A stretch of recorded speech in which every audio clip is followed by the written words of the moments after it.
How to play Flower Garden. Flower Garden is a beautiful competitive set collection game. The game is also a race. Whoever finished collecting the flower set first wins. Players are able to build their garden, collect flowers, gain resources, and especially sabotage each other. Let's look at the content and the setup of the game. This is a complete setup for 4 players of the game. Depending on the number of players, you would reduce the number of flower decks to matches the player count. You would also need to reduce the correct seed color card and color change of plant card that matches with the flower deck that you removed. There are 5 flower decks. Each deck has 4 cards. If you are playing the Expert Gardener version, in order to win the game, you need to collect 4 of the same color of flowers. When one player meets the win condition, the game ends. If you are playing the first Gardener version, you would only need to collect 3 of the same flower color to win the game. Objective cards are optional to play. If you play with objective cards, you can purchase one of them at any time during your turn. You can also purchase a different objective card and discard your current one, but you cannot have 2 objective cards in your garden. Objective cards will change your win condition. For example, if you play with a duplicate objective card, you only need to collect 2 of the same color of flowers in order to win the game, but you have to pay 6 coin for the duplicate card. Let's look at your play area. Each player get a player board and 4 imaginary flower field. Flower field is where you put your seed card face up in your garden, and eventually your seed card will bloom into flowers.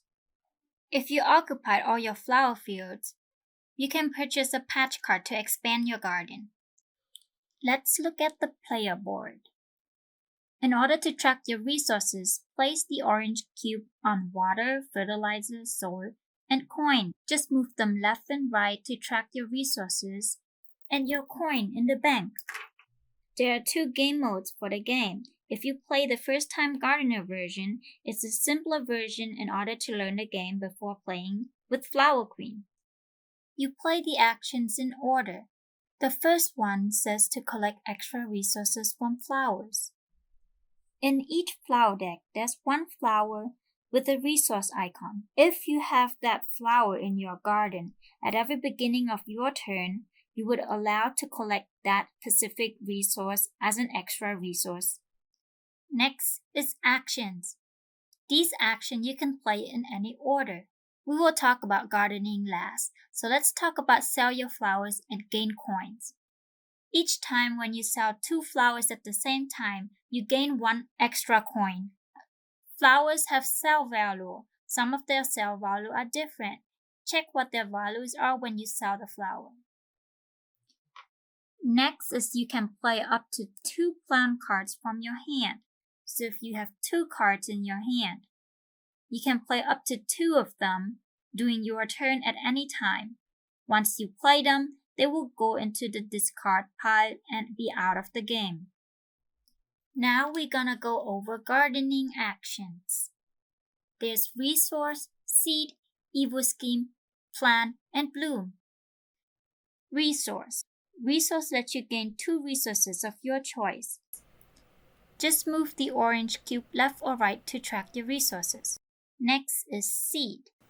You will gain 1 seed card face up in your garden. You can take 1 face up seed card on the table. Once you take up a card, the other seed card will get discarded in the discard pile and reset with 2 new seed cards. Instead of taking a face-up seed card, you can also take a seed card that's on top of the deck. Next, we have Evil Scheme. Evil Scheme is a little bit different for 2-player game and for 3-player game. For 2-player game, when you sabotage, you will give 1 wheat and 1 rock to the other player. But for 3+ player game, you will give all players in the game 1 wheat or 1 rock. So you will choose between wheat or rock to give it to every player. You can also defend yourself by removing 1 rock or 1 wheat off the garden. When you sabotage a player with weed, the weed will stay in their garden. Once they collect the 3 weeds, they will discard all 3 weeds of them off their garden. If they have a flower in their garden, they will discard 3 weeds along with a flower. If they have more than 1 flower in their garden, they get to choose whichever flower they want to discard, together with the weeds. If you sabotage a player using rock, you can choose to put the rock on their flower field or their seed card. When you place the rock on their garden, always place the number 2 face up. At the end of their turn, they get to flip the number 2 to the number 1. And at the end of that following turn, they get to remove the rock out of their garden. Next, it's plan card. Here's the plan card setup. Notice that there's a 1 coin on top of some cards. That 1 coin will increase the price of that card. During your plan action, you can only purchase up to 2 plan cards, with a hand limit of 5 plan cards in your hand. If a player purchases plan cards, at the end of their turn, the remaining cards will all shift to the right-hand side and 2 new plan cards will come out.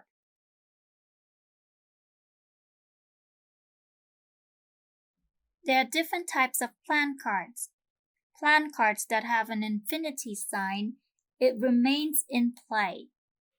For this specific share card, if you place it on another player's garden, you will need to place one of your player token on top of it in order to know that this card belongs to you. This icon means that this card is one-time use and can only be played during your turn. The protection card with the lightning icon means you can play this card at any time regardless of your turn. Last but not least, it's bloom. There are 3 types of seed that could bloom into a flower. Mystery seed. In order to bloom the mystery seed, you need to draw a token from the mystery bag. The color of the token is the color of the flower that you will bloom. Take the top flower of the deck and place it in your garden. Remember to pay the resource requirement to bloom. Once you bloom a flower, instantly gain the bloom reward. For this specific card, you can either buy a plan card for 1 coin less or gain 1 coin. If you bloom a seed color, such as the blue seed, take the top flower card of the deck and place it in your garden. Same thing with other color seeds. If it's a wild seed, bloom 2 top flowers of your choice, but you can only gain 1 bloom reward of 1 flower. That's all the action that you could do during your turn. Now, if you play the Expert Gardener game mode, it's mostly the same with 1 addition to play with the Queen card. The Queen card has a Weed Queen and Flower Queen. How to play with the Queen card? At the beginning of your turn, if you have the Weed Queen in your garden, you need to resolve the Weed Queen ability. The Weed Queen doesn't count as a flower, and you gain 1 weed whenever she enters your garden. Before playing other actions, you need to resolve the Weed Queen ability first. You need to pay 1 resource or gain 1 weed per flower.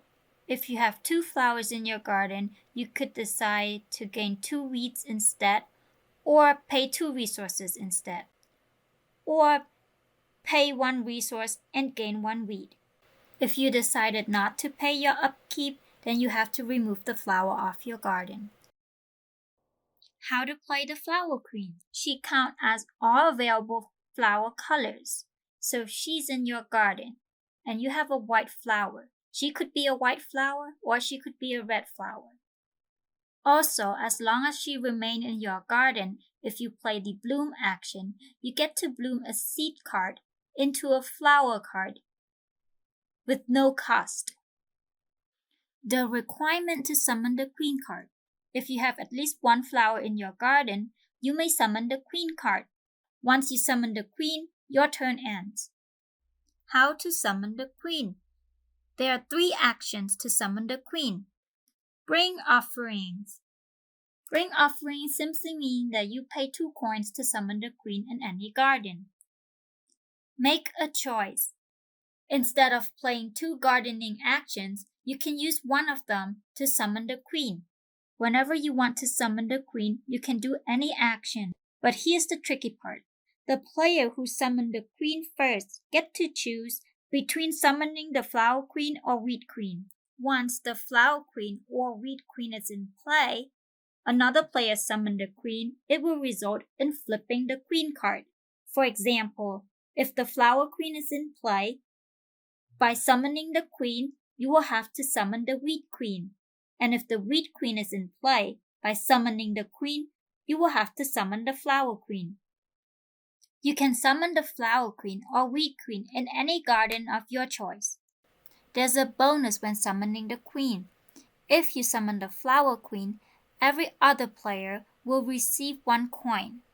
If you summon the wheat queen, you will receive 1 extra coin. There's a special summoning action for 2-player game only. You can snatch the flower queen back and forth by paying the same resources. If flower queen is in play, you can pay 4 of the same resources to take her into your garden. And the other player can pay 5 of the same resources to snatch her back.